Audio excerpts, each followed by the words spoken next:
সালামু আলাইকুম রহমতুল্লাহ। আজকের ক্লাসে আমরা চ্যাপ্টার 14 রিং অধ্যায়ের একটা থিওরাম প্রমাণ করব।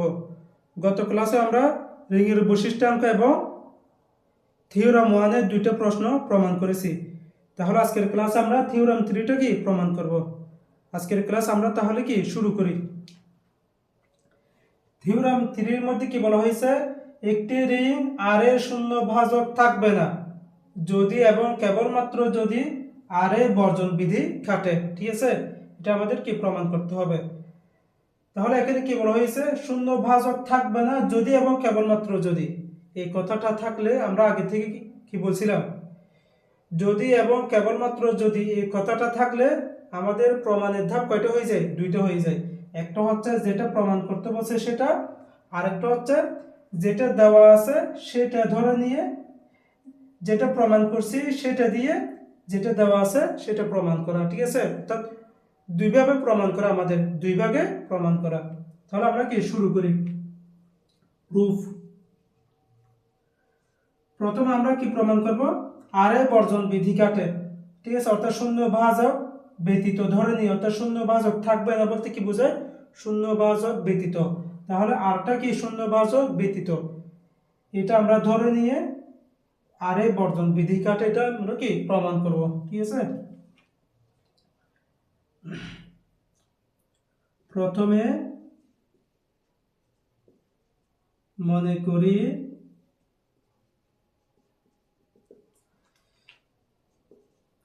আর একটি শূন্য ভাজক থাকবে না বলতে কি বুঝাইছে, শূন্য ভাজক ব্যতীত রিং। ঠিক আছে, শূন্য ভাজক ব্যতীত রিং। প্রথমে মনে করি আরেকটি শূন্য ভাজক ব্যতীত রিং। আমরা প্রমাণ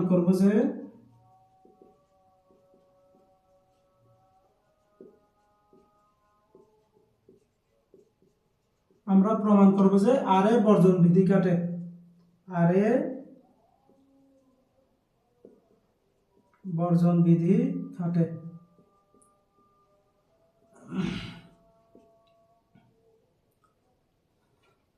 এটা আমরা কি প্রমাণ করব। ঠিক আছে, তাহলে এখানে কি বলা হয়েছে, আর একটি শূন্য ভাজক ব্যতীত রিং।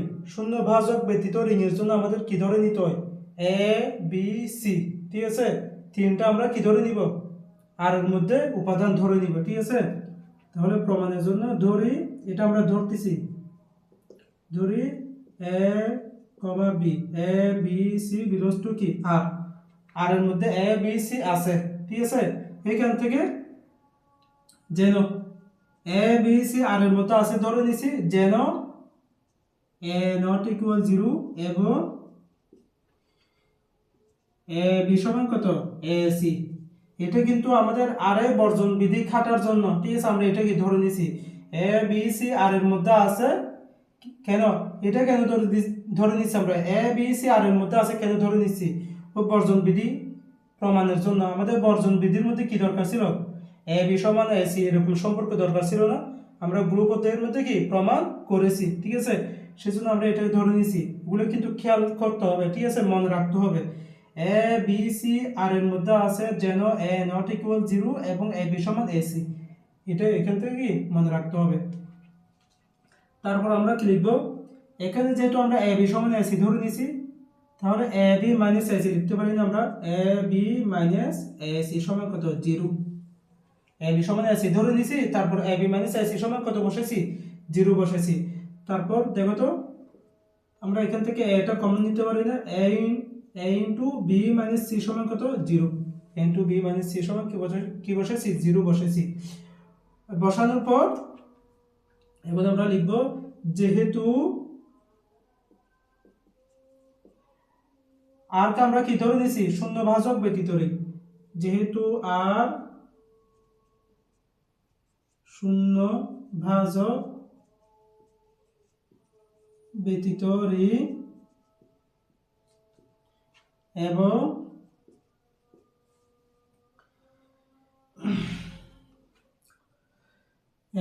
A not equal 0। ঠিক আছে, যেহেতু আর শূন্য ভাজক ব্যতীত রিং এবং এ নট ইকুয়াল 0, তাহলে আমরা অবশ্যই পাই, তাহলে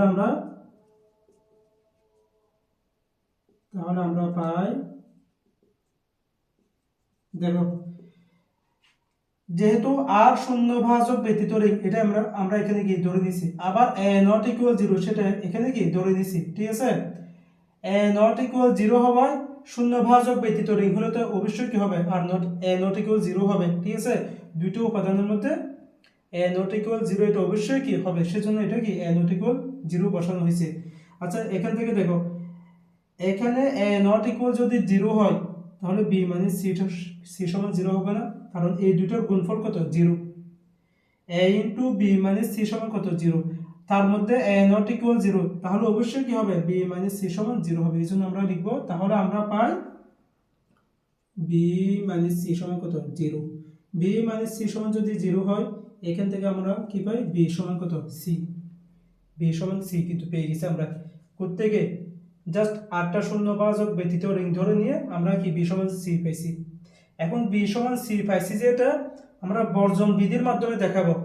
আমরা কিন্তু প্রমাণ করব যে কি আরে বর্জন বিধি খাটে। বি সমান সি এটা যদি বর্জন বিধির মাধ্যমে আমরা প্রমাণ করতে পারি, তাহলে আরে বর্জন বিধি খাটে, সেটা কি হয়ে যাবে, প্রমাণ হয়ে যাবে, ঠিক আছে। তাহলে আমরা এখন কি লিখতে পারি, এখন লিখতে পারি আমরা এ নট ইকুয়াল জিরো, ঠিক আছে। এ নট ইকুয়াল জিরো এবং এ বি সমান কত, এসি। এ বি সমান এসি, এই দেখো এ বি সমান আমরা এসি এখানে কি লিখেছিলাম না, সেই এ বি সমান এসি লিখছি। এ নট ইকুয়াল জিরো এবং এ বি সমান কত, এসি।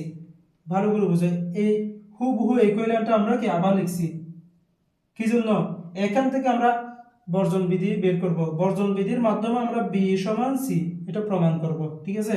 এখান থেকে শূন্য ভাজক ব্যতীত রিং ধরে নিয়ে আমরা কি বি সমান সি প্রমাণ করছি, এবং এখন কি বর্জন বিধির মাধ্যমে প্রমাণ করব। দেখো এখানে বর্জন বিধি খাটে না, উভয় দিকে বাম দিকে কি রয়েছে বলো তো, উভয় দিকে এখানেও এ আছে এখানেও এ আছে, বাম দিকে এ আছে না, তাহলে লেফট ক্যান্সেলেশন ল দিয়ে এটা কি কাটাকাটি হয়ে যাবে না বাম বর্জন বিধি অনুসারে। তাহলে আমরা এখান থেকে কি পাচ্ছি বলো, বি সমান কত, সি না, আমাদের এখানে বি সমান সি, এখানেও কি পেয়েছি, বি সমান সি। এটা কিভাবে পাইছি, বাম বর্জন বিধি অনুসারে, বাম বর্জন বিধি, বাম বর্জন বিধি অনুযায়ী আমরা কি পেয়েছি বলো, বি সমান সি, এখানেও বি সমান সি পেয়েছি। তাহলে বর্জন বিধি খাটতেছে না। একইভাবে আমরা ডান বর্জন বিধি কি দেখাতে পারি, একইভাবে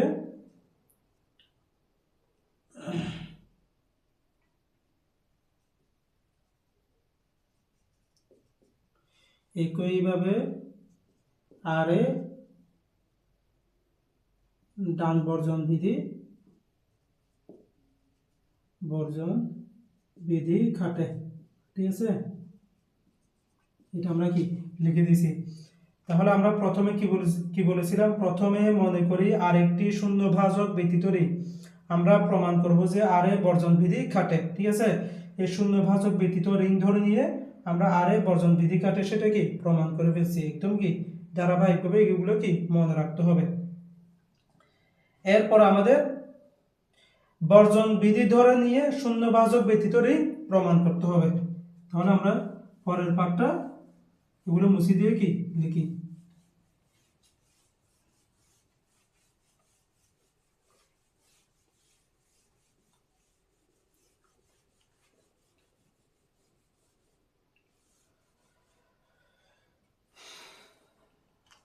বিপরীত ক্রমে লিখব, কি বিপরীত ক্রমে।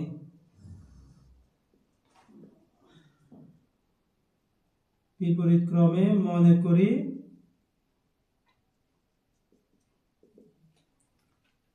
আরে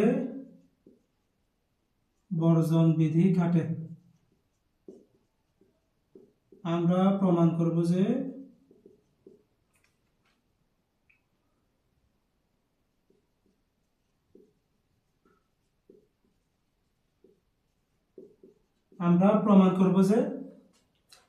আর একটি শূন্য ভাজক ব্যতীত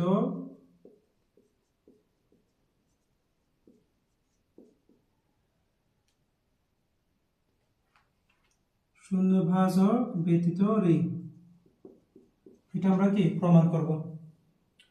তাহলে আরে বর্জন বিধি খাটে না, মনে করি আরে বর্জন বিধি খাটে, ঠিক আছে। এটা শূন্য ভাজক ব্যতীত রিং, এটা কি করতে হবে, প্রমাণ করতে হবে। এটা প্রমাণের জন্য আর একটি শূন্য ভাজক ব্যতীত রিং প্রমাণের জন্য আমরা ধরে নিব যে আর শূন্য ভাজক নয়, অর্থাৎ ব্যতীত নয়, অর্থাৎ আর এর মধ্যে শূন্য ভাজক আছে। এটা প্রমাণ করতে হবে যে কি শূন্য ভাজক ব্যতীত, অর্থাৎ শূন্য ভাজক নেই, ঠিক আছে। কিন্তু আমরা প্রমাণের জন্য যদি সম্ভব হয় ধরে নিব যে আর এর কি রয়েছে, শূন্য ভাজক আছে, ঠিক আছে। আমরা এটা কি ধরে নিই, যদি সম্ভব হয়, যদি সম্ভব হয় ধরি আর এর শূন্য ভাজক আছে। শূন্য ভাজক আছে মানে কি শূন্য ভাজক সহ রিং না, এটা আর কি। যদি সম্ভব হয় ধরি আর এর শূন্য ভাজক আছে। শূন্য ভাজক থাকলে তখন আমাদের কি ছিল বলতো, এ বি সমান কত, 0, যেখানে এ কমা বি নট ইকুয়াল কি ছিল, 0 ছিল, ঠিক আছে। এটা আমরা এদিকে লিখি, তাহলে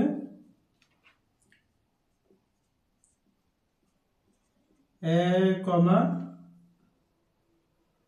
এ বি সমান 0,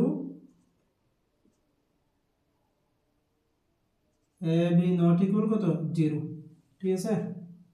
শূন্য ভাজক থাকার কারণে, শূন্য ভাজক থাকলে এটা আমরা বলেছিলাম, জাস্ট এই দেখো এ বি সমান কত হচ্ছে, 0 হচ্ছে।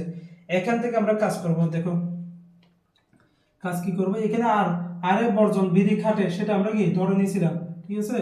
এখান থেকে কাজ করলে এ বি সমান আমরা কি 0 বসাচ্ছি। দেখো প্রথমে আমরা কাজ করব যে এখানে এ বি নট ইকুয়াল 0 আছে, এগুলো ধারাবাহিকভাবে মনে রাখতে হবে। এখানে এ বি নট ইকুয়াল কি দিছি, 0 দিছি। তার মধ্যে আমরা একবার এ নট ইকুয়াল 0 ধরে নিব, অর্থাৎ শুধুমাত্র এ কে 0 ধরে নিব যে, ঠিক আছে। একবার এ নট ইকুয়াল 0 ধরে নিয়ে কাজ করব, আরেকবার বি নট ইকুয়াল 0 ধরে নিয়ে কাজ করব, ঠিক আছে। শুধুমাত্র এ নট ইকুয়াল 0 একবার লিখবো, আরেকবার বি নট ইকুয়াল 0। তাহলে এ নট ইকুয়াল 0 হলে আমরা বিটা জাস্ট শূন্য বসাবো, নট ইকুয়াল 0 দিব না, ঠিক আছে। বিটা শূন্য বসাবো, বি মান কত বসাবো, শূন্য বসাবো। বি মান এ নট ইকুয়াল 0, বি সমান যদি শূন্য হয় ফলাফলটা শূন্য হবে না, সেটা লিখবো। এ নট ইকুয়াল 0 দিব, বি সমান 0 দিব, ঠিক আছে। তখন ফলাফল কত হবে, 0 হবে, ঠিক আছে। A not equal A not equal 0, A not equal 0, এবং এখান থেকে কত হচ্ছে বলতো, তাহলে এ নট ইকুয়াল 0, তাহলে এ বি সমান কত হবে, এ সমান কিন্তু 0 বসাচ্ছি না, এটার মান, এটার ফলাফল আমাদের কত লাগবে, 0 লাগবে। তাহলে আমাদের অবশ্যই বি সমান 0 বসাতে হবে, এ কে রেখে দিতে হবে, এ কে রেখে দিছি আমরা। এ নট ইকুয়াল 0, তাহলে আমরা এ কে রেখে দিছি। এটার 0, অর্থাৎ এ বি সমান আমরা 0 পাওয়ার জন্য বি এর মান আমাদের 0 বসাতে হবে না, এই বি এর মান আমরা কি বসা দিছি, 0 বসা দিছি, ঠিক আছে। এখানে বলেছিল কি বলতো, এখানে এ বি নট ইকুয়াল 0 বলেছিল, ঠিক আছে। আমরা শুধুমাত্র এ নট ইকুয়াল 0 নিছি, তারপর এ বি সমান বসাইছি, এ রেখে দিয়েছি। যেহেতু এ নট ইকুয়াল 0, বি সমান 0 বসালে তখন ফলাফলটা কি হয়, 0 হয়। এই 0 এটা আনতে হবে। এখন এখান থেকে কি হয় দেখো, আমরা বাম বর্জন বিধি, ওখানে কি বলেছিলাম, বর্জন বিধি খাটে। তাহলে এখানে বাম বর্জন বিধি দ্বারা দেখো তো এ চলে যাবে না, বি সমান 0 হয়ে যাবে বাম বর্জন বিধি অনুসারে। আমরা লিখব বাম বর্জন বিধি।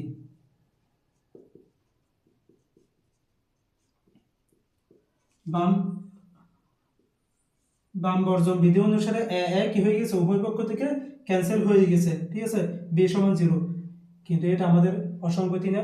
এখানে কি বলা হয়েছিল, শূন্য ভাজক থাকলে A B not equal 0, A not equal 0 হবে, বি নট ইকুয়াল 0 হবে। কিন্তু আমরা বাম বর্জন বিধি দ্বারা কি পাইছি, বি সমান 0 পাইছি। সেটা আমাদের শূন্য ভাজক আমরা ধরে নেওয়ার কারণে এটা অসঙ্গতি হয়ে গেছে না, এটা আমরা লিখব। যাহা একটি অসঙ্গতি, ঠিক আছে। অসঙ্গতি হওয়ার কারণটা কি? আর এর মধ্যে শূন্য ভাজক আছে ধরে নেওয়ার কারণে, ঠিক আছে। একইভাবে আমরা দেখাতে পারি, একইভাবে কি বলেছিলাম, একবার a নট ইকুয়াল 0 আর একবার কি b নট ইকুয়াল 0 হবে, ঠিক আছে। একইভাবে b নট ইকুয়াল 0 হলে a b সমান, তাহলে আমরা a কে 0 ধরে নিব। b নট ইকুয়াল যেহেতু 0, তাহলে আমাদের b কে রেখে দিতে হবে। b নট ইকুয়াল 0, b কে রেখে দিতে হবে, a এর মান 0 বসাবো। a এর মান যখন আমরা 0 বসাবো তখন ফলাফলটা কত হচ্ছে? 0 হচ্ছে, ঠিক আছে। a b সমান কত হবে? 0 হবে না, আমরা b কে রেখে দিছি, b এর মান 0 হচ্ছে না এখান থেকে। তাহলে এখানে কত হবে বলতো? এগুলো ডট আছে এখানে, হ্যাঁ ডট। এখানে কি ডান বর্জন বিধি অনুসারে, ঠিক আছে, ডান বর্জন বিধি অনুসারে বি বি কাটা হয়ে যাচ্ছে না, কারণ বিটা এ পাশেও কি ডান দিকে রয়েছে, এ পাশেও কি ডান দিকে রয়েছে, সেই জন্য বিটা আমরা কেটে দিতে পারি। বিটা যখন কেটে দিব এ সমান 0 হয়ে যাবে না, এটা কি ডান বর্জন বিধি অনুসারে, ডান বর্জন বিধি। আমরা বর্জন বিধি খাটে সেটা ধরে নিয়েছিলাম, তাহলে দেখো সেটা এখানে প্রয়োগ করছি না, বাম বর্জন বিধি প্রয়োগ করছি, ডান বর্জন বিধি প্রয়োগ করছি। দুইটা প্রয়োগ করার কারণে আমাদের b সমান 0 চলে আসছে, a সমান কি 0 চলে আসছে। কিন্তু শূন্য ভাজক ধরলে a b নট ইকুয়াল কি হবে? 0 হবে। কিন্তু এখানে পেয়ে গেছে কত? b সমান 0, a সমান 0, তাহলে দুইটাই আমাদের অসঙ্গতি চলে আসছে না। অসঙ্গতি আসার কারণে এটা কি হবে না? শূন্য ভাজক হবে না, তাহলে এটা কি হবে? শূন্য ভাজক ব্যতীত হবে। শূন্য ভাজক আছে ধরার কারণে আমাদের অসঙ্গতি চলে আসছে, তাহলে শূন্য ভাজক আছে হবে না, অবশ্যই কি হবে? শূন্য ভাজক ব্যতীত হবে, ঠিক আছে, যাহা একটি অসঙ্গতি।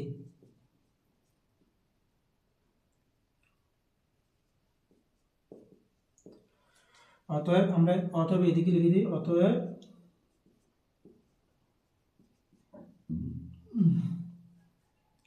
আর